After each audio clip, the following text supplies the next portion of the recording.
உனக்கு பாதுகாப்பு மட்டும் இல்ல, உனக்கு ஆசீர்வாதத்தையும் தருவேன் என்று கர்த்தர் சொல்லுகிறார். இந்த மாதத்துல கர்த்தர் உங்களை செய்யும் எடுத்து உங்களை ஜீவனுள்ள சாட்சியை வைப்பார். ஆமென்.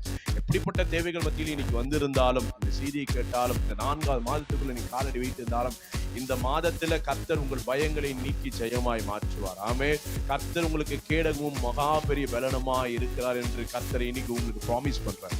ஆமென். நம்ம சபைக்கு ப்ராமிஸ் பண்றாரு. இந்த செய்தியை கேட்கிறவங்களுக்கு ப்ராமிஸ் பண்றாரு. அல்லேலூயா. ஆண்டவர் சொல்ற காரியம், இந்த மாசத்துல எத்தனை விதமான தேவைகள், பயங்கள் பிசாசானவன் கொண்டு வந்தாலும், சூழ்நிலைகள் எதிராக இருந்தாலும், ஆண்டவர் சொல்றாரு, கர்த்தரை தேடு, அவருக்கு செவி கொடு, அவர் எல்லா தீங்குக்கும் எல்லா பயத்துக்கும் நீங்களாக்கி உன்னை ரட்சிப்பார். இன்னைக்கு அதுதான் உங்ககிட்ட சொல்றாரு. நீ பயப்படாதே, நான் உனக்கு கேடகும் மகா பெரிய பலனுமா இருப்பேன், உன்னை ஆசீர்வாதமா இருப்பேன். இந்த மாதத்துக்குரிய வாக்குத்தத்தத்துக்குள்ளாய் நாம் கடந்து போவோம். இந்த மாதிரி ஒரு வாக்குத்தத்தம் ஆதிகாமம் 15:1. ஆண்டவர் இங்க ஆபிரகாமுக்கு சொல்றாரு, என்ன சொல்றானா, நீ என்ன பண்ணாத, நீ பயப்படாதே, நான் உனக்கு கேடகமும் உனக்கு மகா பெரிய பலனுமாய் இருக்கிறேன் என்றார். ஆண்டவர் எல்லாத்திலும் இருந்து என்னை காப்பாற்றும்படியாக கேடகமா இருக்கிறார். அடுத்தது இங்க பலன் என்பது ரிவார்டை குறித்து சொல்கிறது. நம்ம என்ன நினைச்சுக்கிறோம், மகா பெரிய பலன்னா நம்மளுக்கு நம்ம இப்படிப்பட்ட பலன் அப்படின்னு நினைக்கிறோம். அது கிடையாது. நீங்க இங்கிலீஷ்ல டிரான்ஸ்லேட்ல எடுத்து பார்த்தீங்கன்னா ரிவார்ட் அப்படின்னு இருக்கு. ரிவார்ட்னா வெகுமதியாக, பரிசாக, நன்மைகளை செய்பவராக, ஆசீர்வதிப்பவராக இருப்பார் என்று அர்த்தம். அல்லேலூயா. நம்ம எல்லாம் எப்படி நினைச்சுக்கிறோம், பலனா கேடகன் வந்துச்சுன்னா அடுத்தது என்ன இருக்கும், சத்து தான் வேணும். நீ சோர்ந்து போகாதபடிக்கு நான் பலனா இருப்பேன், அப்படி இல்லை. ஆனா சொல்றாரு, உனக்கு கேடகமும் மகா பெரிய பலனா, உனக்கு என்ன சொல்றது, பொக்கிஷமாய், உனக்கு நன்மைகளை உண்டாக்குவராக, உனக்கு நல்ல ஈவுகளை கொடுப்பவராக, உனக்கு போனஸ் கொடுப்பவராக, இப்படி ஆண்டவர் இப்படி நன்மைகளை செய்பவராக இருப்பார் என்று கர்த்தர் வாக்களிக்கிறார். உனக்கு பாதுகாப்பு மட்டும் இல்ல, உனக்கு ஆசீர்வாதத்தையும் தருவேன் என்று கர்த்தர் சொல்லுகிறார். இதுதான் ஆபிரகாமுக்கு சொல்லுகிற காரியம். இதுக்கு முன்பாக நீங்க பாத்தீங்கன்னா சோதோம் கொமோராவை ஒரு 4 ராஜாக்கள் சேர்ந்து என்ன பண்றாங்க, அதுல இருக்க பொருட்கள், அதுல இருக்க மக்கள் எல்லாரையும், லோத்தின் குடும்பத்தையும் சேர்த்து கொண்டு போகும்போது ஆபிரகாம் என்ன பண்ணுவாரு, தன்னோடு கூட இருக்கிற வேலைக்காரர்களை ஒரு 318 பேரை கொண்டு போய் என்ன பண்ணுவாரு, அவ்வளவு பெரிய ஆட்கள் என்ன பண்ணுவாரு, வென்று எல்லாத்தையும், பொருட்கள் இருந்து ஆட்கள் இருந்து எல்லாத்தையும் என்ன பண்ண மீட்டு கொண்டு வந்துருவார். அதுக்கு பின்பாக தான் ஆண்டவர் இந்த காரியத்தை பேசுறாரு. அதனாலதான் அங்க சொல்லுது, இந்த காரியம் நடந்த பின்பாக கர்த்தர் சொல்றாரு, நீ பயப்படாத, எதற்காகவும் முடிந்து போன காரியத்துக்காக பயப்படாத, நடந்து போன காரியத்துக்காக இவங்க வந்துருவாங்களோ, இவங்க செஞ்சிருவாங்களோ, இனி என்ன நடக்குமோ என்பதை குறித்தும் பயப்படாத. நான் உனக்கு என்ன பண்ற, தேவைக்கு அதிகமாய் கொடுக்கிற தேகனாகவும் மாத்திரமல்ல, உன்னை பாதுகாக்கிற அரணாய் இருப்பேன் என்று வசனம் சொல்லுகிறது. அல்லேலூயா. பாருங்க, நம்மளுக்கு நிறைய பிரச்சனைகளை பிசாசு கொண்டு வரும்படியாக என்ன பண்ணுது, நம்மளை சுற்றி அநேக பிரச்சனைகளை அவன் ஒவ்வொரு நாளும் நம்ம வாழ்க்கையில, நம்ம குடும்பங்கள்ல, நம்முடைய சரீரத்துல, நம்முடைய சமாதானத்துக்குள்ளாய் அவன் கொண்டு வந்து கெடுக்கும்படியாக நிறைய காரியங்களை அவன் செய்கிறான். அந்த வசனம் சொல்லுகிறது, அவன் எய்கிற அக்கினி அஸ்திரங்களை என்ன பண்ண, நம்ம மேல சேதப்படுத்தாதபடிக்கு விசுவாசம் என்னும் கேடகத்தை நம்ம என்ன பண்ணுமோ பிடித்துக் கொள்ள வேண்டும். அல்லேலூயா. வான மண்டலத்தில் உள்ள பிசாசு நமக்கு விரோதமா என்ன பண்ணுவானா, அக்னி அஸ்திரங்களை ஏவானா அப்படின்னா, உங்களை சேதப்படுத்தும்படியாக, நீங்கள் ஒன்றுமில்லாமல் போகும்படியாக, உங்கள் சமாதானம், உங்கள் சாட்சி கெட்டு போகும்படியாக என்ன பண்ணும், அவன் ஏவுகிற அந்த அக்னி அஸ்திரங்களை என்ன, விசுவாசம் என்ற கேடகத்தினாலே. இங்க வசனம் என்ன சொல்லுதுன்னா, நான் உனக்கு கேடகமாய் இருப்பேன் ஆண்டவர் சொல்றாரு. இன்னைக்கு அதுதான் உங்ககிட்டயும் சொல்றாரு, நீ பயப்படாதே, நான் உனக்கு கேடகம் மகா பெரிய பலனுமாய் இருப்பேன், உன் ஆசீர்வாதமா இருப்பேன். அல்லேலூயா. வெளிய அங்கங்கள நானே உன் ஆசீர்வாதம், நானே உன்னோட நல்ல பங்கு. அல்லேலூயா. ஆமென். அதுதான் கர்த்தர் சொல்றாரு, இயேசுவே உங்களுக்கு ஆசீர்வாதமானவர். அல்லேலூயா. ஆமென். இங்க வசனம் பாருங்க, ரொம்ப அழகா நம்மளுக்கு இன்னைக்கு காட்டி கொடுத்தனா, கேடகமாய் அப்படின்னா எந்த காரியமும், எப்படிப்பட்ட அம்பை பிசாசு எய்தாலும், எப்படிப்பட்ட அக்கினி அஸ்திரங்களுக்கு விரோதமாய் எழும்பினாலும் என்ன சொல்றாரு, நான் கேடகமாய் இருக்கிறேன். அப்ப கேடகம் எங்க நம்மளை பாதுகாக்குது, எது மூலியமாய் பாதுகாக்க ஆண்டவர் சொல்றாரு, விசுவாசம் என்கின்ற கேடகத்தினாலே. அப்போ தேவனை நம்பும் பொழுது அவர் நமக்கு கேடகமா இருக்கிறார். ஒரு காரியம், ஒரு பிரச்சனை நமக்கு முன்னாக இருக்கும், இல்ல ஒரு விஷயத்தை நம்ம ஃபேஸ் பண்ண வேண்டியது இருக்கும்.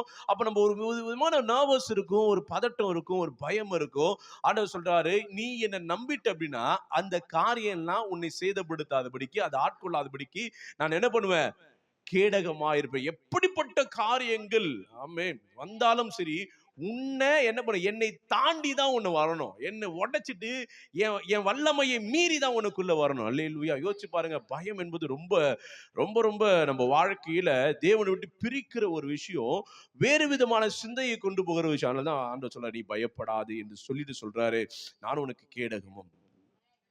பயம், ஆமென்.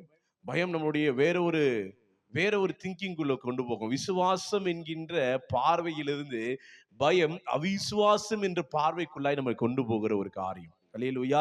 அதனால்தான் பிசாசு அநேக நேரங்கள வார்த்தை மூலியமாக, கிரியைகள் மூலியமாக நம்ம பார்க்கிற காரியத்தினாலே என்ன பண்றான், ஒரு பயத்தை உள்ள கொண்டு வந்து விசுவாசிக்கும் பொழுது அவை உன்னை சேதப்படுத்தாதவருக்கு கர்த்தர் கேடகமாய் உன்னை மறைத்துக் கொள்ள கூடாது என்பதற்காக என்ன பண்றான் பிசாசு, அப்படிப்பட்ட பயங்களை உனக்குள் கொண்டு வந்து உங்கள் பார்வை எப்படி மாறுதுன்னா, ஐயோ நடந்துருமோ, ஐயோ நம்மளால முடியாதோ, இது நம்மளை தாண்டி போயிடும், நம்மளை மீறி போயிடுமோ, நம்ம பலனுக்கு அதிகமா இருக்குமோ, ஒருவேளை நம்மளால செய்ய முடியாது, நம்ம ஒருவேளை தோத்து போயிடுமோ, ஃபெயில் ஆயிடுவோமோ, இப்படிப்பட்ட காரியங்கள் நம்ம சிந்தைக்குள் வந்து விசுவாசம் அவிசுவாசம் என்கின்ற காரியத்துக்குள்ள. அதனாலதான் ஆண்டவர் ஒவ்வொரு காரியத்தை நீங்க பார்த்தீங்கன்னா ஆபிரகாம் கிட்ட சொல்லுவார், பயப்படாது. ஆமென். பேசுவதற்கு காரணம் என்ன அப்படின்னா, அவன் பயந்துட்டானா கர்த்தர் அழைத்த அழைப்புக்கு அவன் தகுதியற்றவனாய் மாறிடுவான். கர்த்தர் கொடுக்க நினைக்கிற ஆசீர்வாதத்தை பெற்றுக்கொள்ள அவன் தகுதி இல்லாதவனாய் மாறிடுவான். அவனை பெற்றுக்கொள்ள முடியாது. அதனால சொன்னாரு, பயப்படாது. ஆமென். கடந்த நாட்கள் நம்ம வாழ்க்கையில் நிறைய காரியங்களை நம்ம கர்த்தர் பேசியிருப்பார். உங்க கூட பேசியிருப்பாரு, வாக்குத்தத்தங்கள் மூலியமாய் பேசியிருப்பாரு, பிரசங்கத்தின் மூலியமாய் பேசியிருப்பாரு.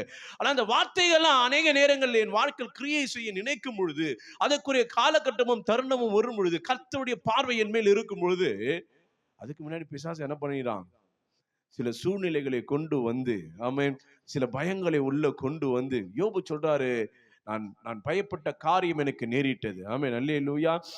நான் பயந்த காரியம் எனக்கு என்ன சொல்றாரு, நான் பயந்த காரியம் எனக்கு நேரிட்டது, நான் அஞ்சினது எனக்கு வந்தது. யோபு என்ன சொல்றாரு, நான் என்ன பயந்தனோ அது எனக்கு என் வாழ்க்கையில வந்துடுச்சுன்றாரு. நான் எதை பார்த்து அஞ்சினேனோ அது எனக்கு வந்துச்சுன்றாரு. அல்லேலூயா. ஆமென். நீ ஆண்டவர் சொல்றாரு, அதனாலதான் பயப்படாத. பயந்தனா அது உனக்கு நேரிடும், விசுவாசித்தனா அது உனக்கு நேரிடும். அல்லேலூயா. ஆமென். அதனாலதான் ஆண்டவர் சொல்றாரு, இன்னைக்கு உங்களுக்கு விசேஷமா சொல்றது, பயப்பட. இந்த மாதத்துல நான் நினைக்கிறேன், பயம்புறுத்தும்படியான சில காரியங்கள், பயம்புறுத்தும்படியான சில சூழ்நிலைகளை பிசாசு கொண்டு வரும்போது நீங்க சொல்ல வேண்டியது ஒண்ணுதான், நான் பயப்பட மாட்டேன். ஆமென். ஏன், அவரே எனக்கு கேடகவும். ஆமென். அல்லேலூயா. பினான்சியல் எல்லாம் ஒரு நெருக்கம் வந்துடுச்சுன்னா, அவரே எனக்கு மகா பெரிய பலனுமாய் இருக்கிறார். அல்லேலூயா. அவர்தான் எனக்கு ரிவார்டு. இதெல்லாம் எனக்கு என்னது, அவார்டா அவர்தான், ரிவார்டா அவர்தான். இதெல்லாம் ஒண்ணுமே இல்லை. இதெல்லாம் இன்னைக்கு வரும், நாளைக்கு போயிடும். பணம் காசு இன்னைக்கு வரும், நாளைக்கு போயிடும். ஆனா அவரே எல்லாமாய், கிறிஸ்துவுக்குள் நமக்கு எல்லாம் கொடுக்கப்பட்டு இருக்கிறது வசனம் சொல்லுகிறது. அல்லேலூயா. அப்ப கிறிஸ்துவே நம்ம கூட இருந்தா எந்த ஒரு தேவைக்கும் நம்ம வாழ்க்கையில இடமே இல்லாமல் இருக்கும். அல்லேலூயா. தேவையே இருக்காது. ஆண்டவர் சகலத்தையும் அவருக்குள் கொடுக்கப்பட்டு இருக்கார். அப்ப அவரை நம்ம பெற்றுக்கொள்ளும் பொழுது, யார, ஆண்டவராக இயேசு கிறிஸ்து நம்ம வாழ்க்கையில் பெற்றுக்கொள்ளும் பொழுது நம்ம வாழ்க்கையில எந்த குறையுமே வராது. நீதிமொழிகள் 1:33, சங்கீதம் 34:4.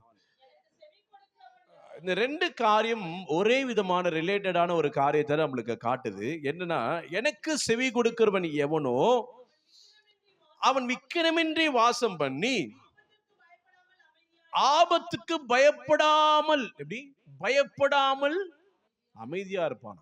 யாருக்கு? ஆனா சொல்றாரு, உன் பக்கத்துல இருக்கவங்கிட்டயும், வேலையில இருக்கவங்கிட்ட, உங்க அம்மா கிட்ட, உங்க அப்பா கிட்ட, மாமியார் கிட்ட, மாமனார் கிட்ட, ஃப்ரெண்டு கிட்டலாம் ஆலோசனை கேட்காத, எனக்கு செவி கொடுத்து. ஆனா என்ன சொல்றாரு, எனக்கு செவி கொடுப்பவன் எவனோ அவன் விக்கினமின்றி வாசம் பண்ணி ஆபத்தில் பயப்படாமல் அமைதியாய். ஆண்டவருக்கு செவி கொடு. அல்லேலூயா. உலகத்தில் இருக்க சுத்தி இருக்கிற ஜனங்கள்லாம் நிறைய காரியங்கள் உனக்கு பேசிட்டே இருப்பாங்க. அல்லேலூயா. உன் அவிசுவாசம் போகும்படியாக, இல்ல உன்னை தேற்றும்படியாக உலக பிரகாரமான சமாதானத்தை ஆண்டவர் இந்த ஜனங்கள் கூட கொடுக்கலாம். ஆனால் ஆண்டவர் சொல்றாரு, எனக்கு எவன் சொல்லி செவி கொடுக்கிறானோ அவனுக்கு என்ன பண்ண, விக்கனமின்றி அவன் என்ன பண்ணுவேன். ஆண்டவர் சொல்றாரு, என்ன பண்ற, ஆபத்துக்கு பயப்படாமல் அமைதியா இருப்பான். அல்லேலூயா. ஆமென். அப்போ உன் வாழ்க்கையில் வருகிற தேவைக்கு என்ன பண்ணும், தேவ சமூகத்துல போய் காத்திருந்து அவருக்கு செவி கொடுக்கும் பொழுது எப்படிப்பட்ட ஆபத்து வந்தாலும் நீ அமைதியா இருப்பியா. ஏன்னா அவர் எனக்கு கேடகமா இருக்கிறார், அவர் எனக்கு பாதுகாப்பா இருக்கிறார், அவர் எனக்கு அரணா இருக்கிறார், அவர் எனக்கு துணையா இருக்கின்றார் என்ற நம்பிக்கை உனக்குள்ள வரும் பொழுது உன் தேவை ஆட்டோமேட்டிக்கா சந்திக்கப்படும். அடுத்த வசனம் அதே போலதான், அதே இதுலதான் சொல்லுது, நான் கர்த்தரை தேடினேன். ஆமென். யாரை தேடணும்? யாரை தேடணும்? தேவை பிரச்சனை ஒருவேளை இந்த மாசத்துல பிசாசு கொண்டு வந்தானா யாரை தேடணும்? தண்டல்காரனை தேடணும். பைசா எவன் கொடுப்பானோ அவங்கிட்ட தேடணும். வட்டிக்கு தேடணும். அடமான கடையை தேடணும், பேங்கை தேடணும், லோனு எந்த ஆப்ல எந்த லோனு கிடைக்கும் தேடணும். ஆண்டவர் சொல்றாரு கர்த்தரை தேடுங்க. அல்லேலூயா. ஆமென். பிரச்சனை வந்துச்சுன்னா இவங்க கிட்ட சொன்னா சரியாயிடும், அவங்க கிட்ட சொன்னா சரியாயிடும், இவங்க இது பண்ணா சரியாயிடும், அப்படிலாம் இல்ல. ஆண்டவர் சொல்றாரு நான் கர்த்தரை தேடினேன், அவர் எனக்கு செவி கொடுத்து என்னுடைய எல்லா பயத்துக்கும் என்னை நீங்களாக்கி விட்டார். அல்லேலூயா. நான் கர்த்தரை தேடினேன், அவர் எனக்கு செவி கொடுத்து. ஆண்டவர் சொல்ற காரியம் இந்த மாசத்துல எத்தனை விதமான தேவைகள் பயங்கள் விசாசனம் கொண்டு வந்தாலும் சூழ்நிலைகள் எதிராக இருந்தாலும் ஆண்டவர் சொல்றாரு கர்த்தரை தேடு, அவருக்கு செவி கொடு, அவர் எல்லா தீங்குக்கும் எல்லா பயத்துக்கும் நீங்களாக்கி உன்னை ரட்சிப்பார். நேத்து நடந்ததை குறித்தும் உங்களுக்கு ஒரு பயம் இருக்கலாம், கடந்து வந்த நாட்கள்ல நடந்ததை குறித்து ஒரு பயம் இருக்கலாம், நாளை நடக்க போவதை குறித்து உங்களுக்கு ஒரு பயம் இருக்கலாம். சொல்ல பயப்படாதே, நானே உனக்கு கேடகமும் மகா பெரிய. அல்லேலூயா. எப்படிப்பட்டவரா இருக்கிறார் அப்படின்னா உன்னை பாதுகாக்கிறவர் மட்டும் இல்ல உன்னை ஆசீர்வதிக்கிறவர் மட்டும் இல்ல, ரெண்டுமே இருக்கிறார். ஆமே. எவ்வளவு பெரிய ஆண்டவர்ல. ஆமென். நீ சோர்ந்து போகும்போதெல்லாம் ஒரு வார்த்தையை கொடுத்து பயப்படாத, பயப்படாத, பயப்படாத, பயப்பட. ஏன்னா பயந்தனா என்னால ஒண்ணும் செய்ய முடியாதுன்றாரு. ஆமென். பயப்படாத, நீ பயந்தனா என் மேல விசுவாசம் இல்லைன்னு அர்த்தம். அல்லேலூயா. பயப்படாத, அமைதியா இருந்த ஆண்டவர் சொல்றாரு பயப்படாதன்றாரு. சோர்ந்து போகாத, பதட்டம் அடையாத, நீ என்ன பண்ண சந்தேகப்படாத. இப்படிப்பட்ட காரியங்களை ஏன் சொல்றாரு அப்படின்னா நம்ம இப்படி காரியம் செய்யும் போது நம்மளுடைய திங்கிங் தேவனை நோக்கி இல்லாமல் வேறு விஷயத்தை பார்த்து போயிடும். ஆமென். அல்லேலூயா. பேதுரு கடல் மேல நடந்து போகும்போது அவருடைய பார்வை இயேசுக்கு நேரா இருக்கும்பொழுது தைரியமா போனான் கடல் மேல. ஆனா அவன் பார்வை வேற இடத்தில் போகும் பொழுது பயமானது அவன் இருதயத்தை விழும்போது அவிசுவாசம் ஆட்டோமேட்டிக்கா வந்துடுச்சு. அப்போ அவன் பாருங்க தொடர்ந்து போகிற இடத்துல அவன் மூழ்கி போனான். அல்லேலூயா. இன்னைக்கு அப்படிதான் ஆண்டவர் சொல்றாரு பயப்படாத, உனக்கு முன்னாடி ஒருத்தர் இருக்காரு, எதுவும் சேதப்படுத்தாதபடிக்கு அவர் பாதுகாத்துக் கொள்ளுவாரு, உன் தேவைகளை அவர் சந்திப்பார். அப்ப ஆண்டவரை நம்புகிறவர்கள் அடுத்த வசனம் சங்கீதத்தை வசனம் சொல்றது அவரை நோக்கி பார்த்த முகங்கள் வெக்கப்பட்டு போவதில்லை. அல்லேலூயா. அப்படிதான் கர்த்தரை தேடுங்கள், அவருக்கு செவி கொடுங்கள், எல்லா பயத்துக்கும் நீக்கி இந்த மாதத்துல கர்த்தர் உங்களை செய்யம் எடுத்து உங்களை ஜீவனுள்ள சாட்சியை வைப்பார். ஆமென். எப்படிப்பட்ட தேவைகள் மத்தியில் இன்னைக்கு வந்திருந்தாலும், இந்த செய்தியை கேட்டாலும், இந்த 4வது மாதத்துக்குள்ள நீ காலடி வைத்திருந்தாலும், இந்த மாதத்துல கர்த்தர் உங்கள் பயங்களை நீக்கி ஜெயமாய் மாற்றுவார். ஆமென். கர்த்தர் உங்களுக்கு கேடகமும் மகா பெரிய பலனுமா இருக்கிறார் என்று கர்த்தர் இன்னைக்கு உங்களுக்கு ப்ராமிஸ் பண்றார். ஆமென். நம்ம சபைக்கு ப்ராமிஸ் பண்றாரு, இந்த செய்தியை கேட்கிறவங்களுக்கு ப்ராமிஸ் பண்றாரு. அல்லேலூயா.